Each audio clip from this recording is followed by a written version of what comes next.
Voice वगैरह check कर लीजिए, एक बार देखिए वॉइस वगैरह चेक कर लीजिए। चलिए वॉइस क्लियर आ रही है।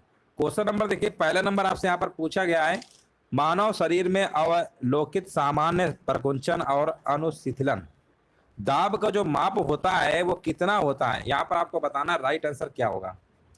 चलिए सभी लोग यहाँ पर कमेंट करिए, राइट आंसर आपका यहाँ पर क्या होगा। और यहाँ पर भी देखिए हमारे भी जवाब आ गया है, बिल्कुल सही आंसर है आपका 120 और आपका 80। बिल्कुल सही है।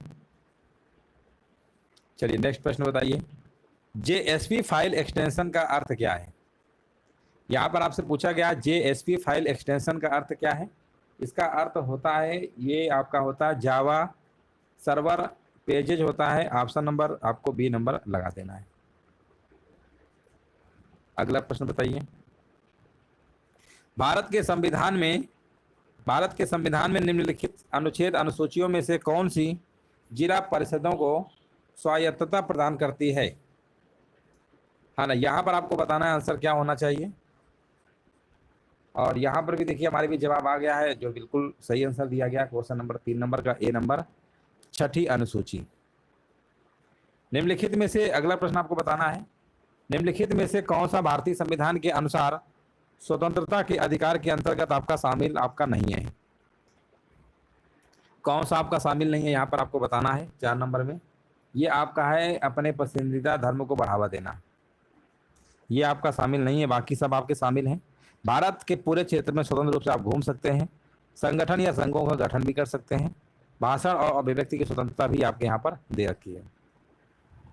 सूचना का जो अधिकार है अधिनियम कब से आपका लागू हुआ, यहाँ पर आपको बताना है आंसर क्या होगा। सूचना का अधिकार अधिनियम कब से लागू हुआ। 5 नंबर का जवाब आपका होगा 12 अक्टूबर 2005। हाँ बिल्कुल, देखिए करेक्ट आंसर है जिनका भी आया है। नमस्ते नमस्ते सभी को, नमस्ते। सभी लोग टाइम से आ जाया करिए, क्लास आपकी बिल्कुल टाइम से स्टार्ट होती है ना। सभी लोग टाइम से आ जाया करिए। निम्नलिखित में से किस दृष्टि दोष को दूरदृष्टि दोष के नाम से भी जानते हैं। ये प्रश्न ने बहुत बार कराया है। ये दोस्तों आपका है हाइपरमेट्रोपिया। हाइपरमेट्रोपिया को हम दूरदृष्टि दोष कहते हैं, कॉन्केव लेंस कहते हैं। अवतल लेंस जो होता है, इसमें दूरदृष्टि दोष निवारण के लिए अवतल लेंस का प्रयोग करते हैं ना। नहीं, दूरदृष्टि के लिए आपका उत्तल लेंस होता है, निकट दृष्टि दोष के लिए अवतल होता है, ठीक है ना। तो जो निकट दृष्टि दोष वाला होता है ना, उसे हम बोलते हैं मायोपिया, और दूर दृष्टि दोष के लिए क्या बोलते हैं, हाइपरमेट्रोपिया। दोनों का डिफरेंस समझ लीजिएगा। निकट दृष्टि दोष के लिए अवतल लेंस का यूज किया जाता है, और दूर दृष्टि दोष के लिए आपका उत्तल लेंस। निम्नलिखित में से किस अनुच्छेद में प्रावधान किया गया है कि राष्ट्रपति के आदेश के द्वारा एक अंतर्राज्यीय परिषद का गठन किया जाएगा। हाँ ना, यहाँ पर आपको बताना है आंसर क्या होगा। परिषद का गठन किया जाएगा। 7 नंबर का देखिए आपको यहाँ पर कमेंट करना है, राइट आंसर क्या होगा। हाँ 7 नंबर का देखिए यहाँ पर जवाब आ गया है, बिल्कुल सही आंसर दिया गया है सी नंबर। जिनका भी सी आ रहा है ना, अनुच्छेद नंबर 263 आपका बिल्कुल राइट आंसर आपका होगा, जो कि बिल्कुल सही आंसर दिया गया है। अगला प्रश्न बताइए, निम्नलिखित में से किसका उपयोग विस्फोटक के रूप में किया जाता है। किसका उपयोग भैया विस्फोटक के रूप में करते हैं, तो उसका आपका नाम बताना है। पिक्रिक एसिड है आपका, कौन सा है, पिक्रिक एसिड है। एसिटिक एसिड तो वैसे भी CH3COOH होता है, वो आपका नहीं होगा। बाकी आपका जो आंसर है पिक्रिक एसिड वाला आपका हो जाएगा, जो विस्फोटक के रूप में आपका होता है। अगला प्रश्न आपसे पूछा गया, उत्तर प्रदेश के प्रयागराज से पश्चिम बंगाल के हल्दिया तक फैले राष्ट्रीय जल मार्ग जो फर्स्ट है ना, उसकी कुल लंबाई आपको बताना है कितनी है। उसकी जो कुल लंबाई है याद रखिएगा 1620 किलोमीटर है आपकी। हाँ, बहुत बढ़िया, बिल्कुल सही जवाब है। और अगला प्रश्न देखिए आपको यहाँ पर बताना है आंसर आपका क्या होगा। प्रश्न पूछा गया है, सुहेल देव वन्य जीव अभ्यारण्य उत्तर प्रदेश के किस जिले में स्थित है। बताइए, सुहेल देव वन्य जीव जो अभ्यारण्य है उत्तर प्रदेश के किस जिले में स्थित है। ये दोस्तों आपका श्रावस्ती और बलरामपुर में आपका स्थित है, याद रखिएगा। विकल्प आपका बी नंबर बिल्कुल राइट आंसर आपका है। बंगाल विभाजन के पीछे ब्रिटिश सरकार की असली मंशा क्या थी। बंगाल विभाजन के पीछे ब्रिटिश सरकार की जो असली मंशा थी ना, वो आपको बताना है। पहला विकल्प आप देख रहे हैं लिखा हुआ प्रशासनिक दक्षता लाने के लिए, ये तो नहीं था आपका। दूसरा विकल्प की देखेंगे, दूसरा विकल्प में क्या लिखा हुआ है, हाँ, दूसरा विकल्प लिखा है राष्ट्रवाद के बढ़ते प्रभाव को रोकने के लिए, यही वाला है ऑप्शन। यही वाला ऑप्शन आपका क्या है, बिल्कुल सही आंसर आपका हो जाएगा, है ना। देख लीजिए सभी का आ रहा है। हाँ, राष्ट्रवाद के बढ़ते प्रभाव को रोकने के लिए था आपका। भारत में शहीद दिवस किस तारीख को मनाया जाता है? देखिए शहीद दिवस आपके दो डेट हैं आपके, एक 23 मार्च है और एक आपका 30 जनवरी है। ऑप्शन के अकॉर्डिंग आंसर देंगे, 30 जनवरी वाला यहाँ पर आपको लगा देना है। देख लीजिए सभी का जवाब आ रहा है। हाँ बिल्कुल, देखिए करेक्ट आंसर दिया गया है। आगे बढ़ेंगे। नेक्स्ट प्रश्न बताइए, E M V chip card में ई का अर्थ क्या होता है? देखिए यहाँ पर ई का आपको मतलब बताना है, ई होता क्या है। ई जो आपका है ना, ई जो है आपका है क्या होता है?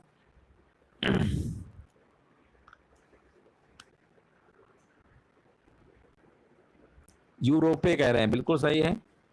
यूरोपे आपका बिल्कुल सही आंसर आपका है, यहाँ पर आप दे सकते हैं। ईवीएम का अर्थ होता है यूरोपे मास्टर कार्ड और वीजा होता है। यूरोपे मास्टर कार्ड और वीजा आपका होता है। ईवीएम एक एक तरीके से कह सकते हैं स्मार्ट भुगतान कार्ड और भुगतान टर्मिनलों तथा स्वचालित टेलर मशीनों तकनीक मानक पर आधारित एक भुगतान पद्धति जो उन्हें स्वीकार कर सकती है। राष्ट्रीय कृषि और ग्रामीण विकास बैंक का मुख्यालय कहाँ पर स्थित है? 14 नंबर में आपको बताना है। राष्ट्रीय कृषि और ग्रामीण विकास जो बैंक है इसका मुख्यालय आपका मुंबई में है, याद रखिएगा मुंबई। महाराष्ट्र की राजधानी क्या मुंबई है। वेल्ड यहाँ पर आपको बताना है। अगला प्रश्न आपसे पूछा गया है, वेल्ड में पाया जाने वाला शीतोष्ण घास का मैदान है, यहाँ पर आपको बताना है आंसर क्या होगा, है ना। यहाँ पर देखिए आपको जवाब देना है, राइट आंसर आपका क्या होगा।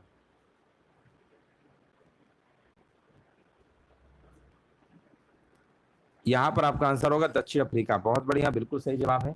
जिनका भी दक्षिण अफ्रीका आ रहा है ना, बिल्कुल सही जवाब आपका है।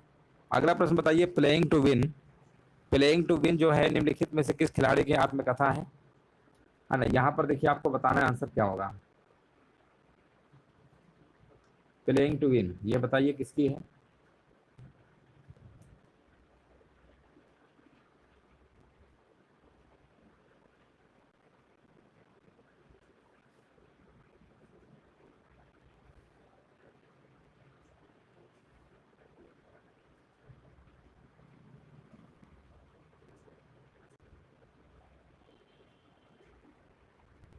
हाँ 16 नंबर का जवाब आ गया, ए नंबर साइना नेहवाल, बिल्कुल सही है।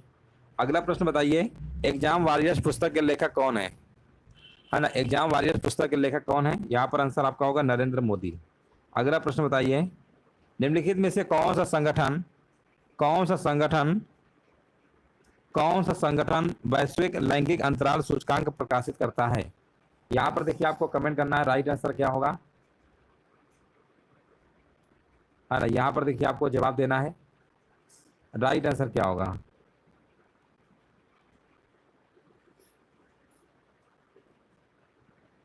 अठारह नंबर का सी होगा, बिल्कुल सही है। विश्व आर्थिक मंच, जिनका भी जवाब आ रहा है ना, बिल्कुल सही आंसर दे रहे हैं। यहाँ पर आप देख सकते हैं,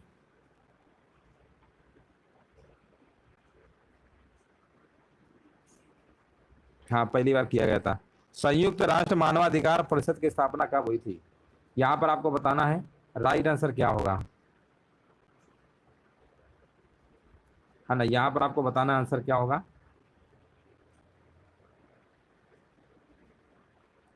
चलिए यहाँ पर देखिए जवाब हमारे बीच आ चुका है, बिल्कुल देखिए सही जवाब दिया गया है। ऑप्शन नंबर 19 नंबर का कह रहे हैं, विकल्प नंबर जाएगा डी नंबर के साथ, 2006। उत्तर प्रदेश में आतंकवाद निरोधक दस्ते यानी एंटी टेरर स्क्वाड का जो गठन किया गया है ना, ये कब हुआ था? 20 नंबर में आपका आंसर होगा 2007 में किया गया था आपका ये।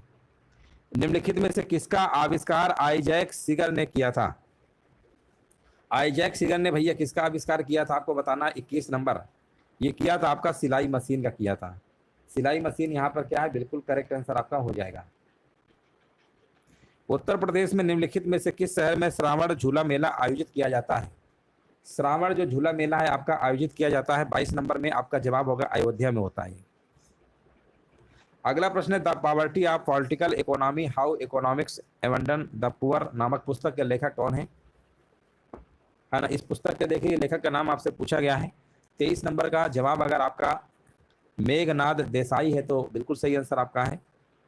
बगदाद निम्नलिखित में से किस देश की राजधानी है? देखिए ईरान की राजधानी याद रखिएगा तेहरान है। इसको याद बहुत अच्छे से कर सकते हैं, ईरान की राजधानी तेहरान। अब देखेंगे तेहरान में भी रान आ रहा है लास्ट में और ईरान में भी रान आ रहा है, तो ये तो आपका मैचिंग कर लेगा ना, ईरान के तेहरान, कंफ्यूज नहीं होना। और इराक की होती है बगदाद, इराक की क्या होती है? बगदाद। किस प्रकार की बेरोजगारी को दीर्घकालीन कहा जाता है? याद रखिएगा ये जो बेरोजगारी है ना, ये आपकी कौन सी है? संरचनात्मक अगर बेरोजगारी, इसको हम दीर्घकालीन बेरोजगारी के नाम से जानते हैं। तस्मान सागर किस देश के बीच स्थित है? यहाँ पर आपको बताना है तस्मान जो सागर है ना, ये आपका ऑस्ट्रेलिया और न्यूजीलैंड के बीच आपका स्थित है, याद रखिएगा, ऑस्ट्रेलिया और न्यूजीलैंड। पृथ्वी की बाह्यतम ठोस परत कौन सी है? 27 नंबर आपको बताना है। पृथ्वी की बाह्यतम ठोस परत की अगर हम बात करेंगे ना, वो आपकी है परपटी। ऑप्शन नंबर आपका सी नंबर सही होगा यहाँ पर। क्षेत्रफल की दृष्टि से विश्व का दूसरा सबसे बड़ा देश कौन सा है?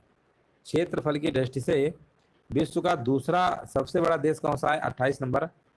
तो आपका आंसर होगा कनाडा है। वैसे भी रसिया आपका पहले नंबर पे है, भारत का नंबर 7वें नंबर पे और दूसरे नंबर पे कनाडा आता है। मृदा स्वास्थ्य कार्ड योजना कब शुरू की गई थी? मृदा स्वास्थ्य कार्ड योजना जो शुरू की गई थी आपकी 2015 में शुरू की गई थी। शाहजहां के शासनकाल के इतिहास पर केंद्रित बादशाह नामक पुस्तक के लेखक कौन थे? यहाँ पर बताइए बादशाह नामक पुस्तक के लेखक कौन थे? और यहाँ पर देखिए 30 नंबर का जवाब अगर आपका अब्दुल हमीद लाहौरी है ना, तो बिल्कुल सही आंसर आपका हो जाएगा। निम्नलिखित में से किस प्रधानमंत्री के कार्यकाल में भारत श्रीलंका शांति समझौते पर आपके हस्ताक्षर हुए थे? बताइए किस प्रधानमंत्री कार्यकाल में हुए थे भारत श्रीलंका शांति समझौता जो आपके हस्ताक्षर हुए थे? ये आपके दोस्तों हैं राजीव गांधी, उस समय प्रधानमंत्री थे, याद रखिएगा। विकल्प आपका जाएगा बी के साथ। भारत में राष्ट्रीय उपभोक्ता दिवस कब मनाया जाता है? ये दिवस से प्रश्न आपका लिया गया है। भारत में राष्ट्रीय उपभोक्ता दिवस आपका कब मनाया जाता है? कमेंट करके बताइए इसका आंसर आपका क्या होगा।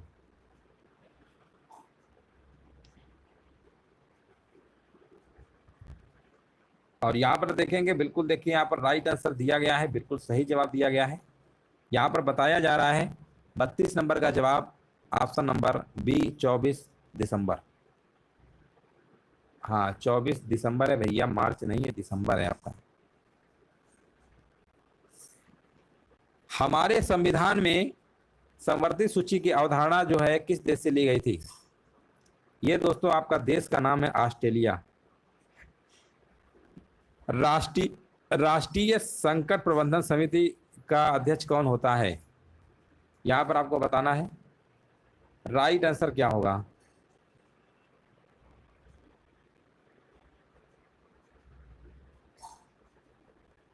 चौंतीस नंबर का जवाब आपका होगा कैबिनेट सचिव।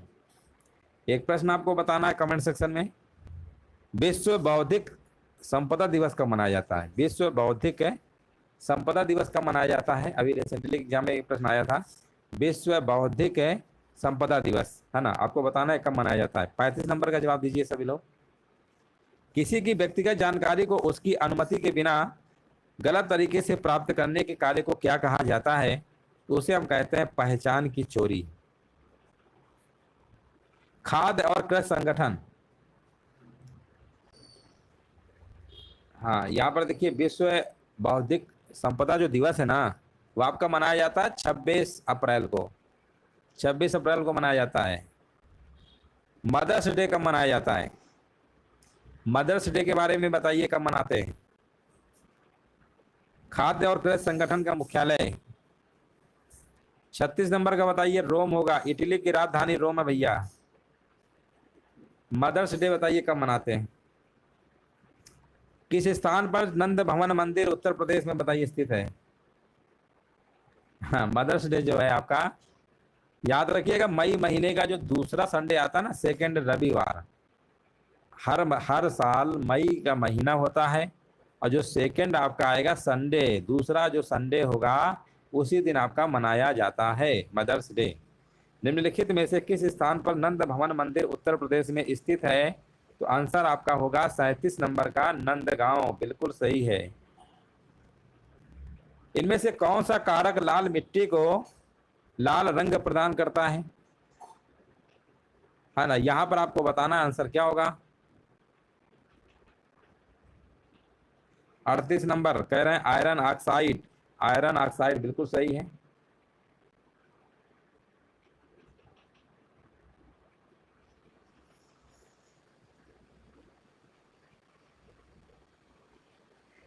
अड़तीस नंबर का ये होगा, बिल्कुल सही है। AK-47 राइफल आपने देखा होगा, AK-47 है ना। ये राइफल भैया किसने डिजाइन किया था। कम से कम राइफल तो देखे ही होंगे, नहीं देखे तो डिजाइनर का नाम याद रखिएगा। डिजाइनर भैया जिसने किया था उनका नाम था मिखाइल कालाश्निकोव।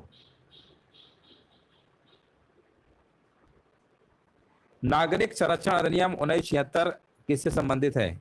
एक प्रश्न आपको और बताना है, इंटरपोल का मुख्यालय किस देश में स्थित है। इंटरपोल का मुख्यालय किस देश में स्थित है आपको कमेंट सेक्शन में बताना है।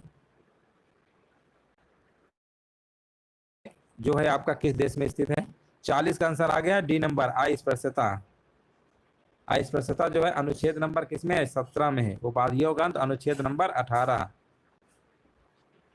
कृष्णा नदी पर निम्नलिखित में से कौन सा बांध बनाया गया है। इसमें भैया कृष्णा नदी पर नागार्जुन सागर बांध बनाया था। आसान प्रश्न है। BSNL भारत संचार निगम लिमिटेड है, देखो ब्रुसेल्स लगा रहा है। इंटरपोल का मुख्यालय भैया फ्रांस में है, ब्रुसेल्स में नहीं है। BSNL की जो स्थापना है कब की गई थी, 2000 में। 2000 में। अलकनंदा नदी और पिंडर नदी का संगम कहाँ पर होता है, फ्रांस में है। फ्रांस में इंटरपोल का मुख्यालय। अलकनंदा नदी और पिंडर नदी का संगम कहाँ पर होता है, ये कहाँ पर होता है। आप कहेंगे सर ये तो कर्णप्रयाग में होता है। कर्णप्रयाग। किस वेद को ब्रह्मवेद के नाम से भी जाना जाता है, ये है भैया वेद का नाम है अथर्ववेद। बांग्लादेश की मुद्रा कौन सी है, 45 आपको बताना, ये आपकी है टका। संघाई सहयोग संगठन SCO का मुख्यालय कहां पर स्थित है, ये आपका कहां पर है, ये आपकी राजधानी बीजिंग। बीजिंग में आपका है। राज्य में अधिकतम लिंगानुपात वाले जिलों का सही क्रम आपको बताना है। अधिकतम लिंगानुपात वाले जिलों का क्रम बताना है। तो ये दोस्तों आपका है ऑप्शन नंबर है जौनपुर, देवरिया, प्रतापगढ़, सुल्तानपुर। कंप्यूटर विज्ञान में आमतौर पर इस्तेमाल किए जाने वाले संक्षिप्त नाम GUI का पूर्ण रूप क्या होगा। GUI का मतलब होता है ग्राफिकल यूजर इंटरफेस। किस नदी खंड को राष्ट्रीय जलमार्ग 2 के नाम से जानते हैं, ये आपकी कौन है भैया, ब्रह्मपुत्र नदी है आपकी। उत्तर प्रदेश के किस शहर को सिरेमिक सिटी कहते हैं, है ना, ये कहते हैं आपका खुर्जा। बुलंदशहर के पास कौन सा है, खुर्जा। खुर्जा जो है भैया सिरेमिक सिटी के नाम से जाना जाता है, याद रखिएगा। ऑप्शन जाएगा विकल्प नंबर डी के साथ। तो चलिए इस तरीके से जो टॉप 50 प्रश्न थे आपके कंप्लीट हो चुके हैं। उम्मीद है सेशन अच्छा लगा होगा। वीडियो को सभी लोग लाइक कर दीजिएगा, शेयर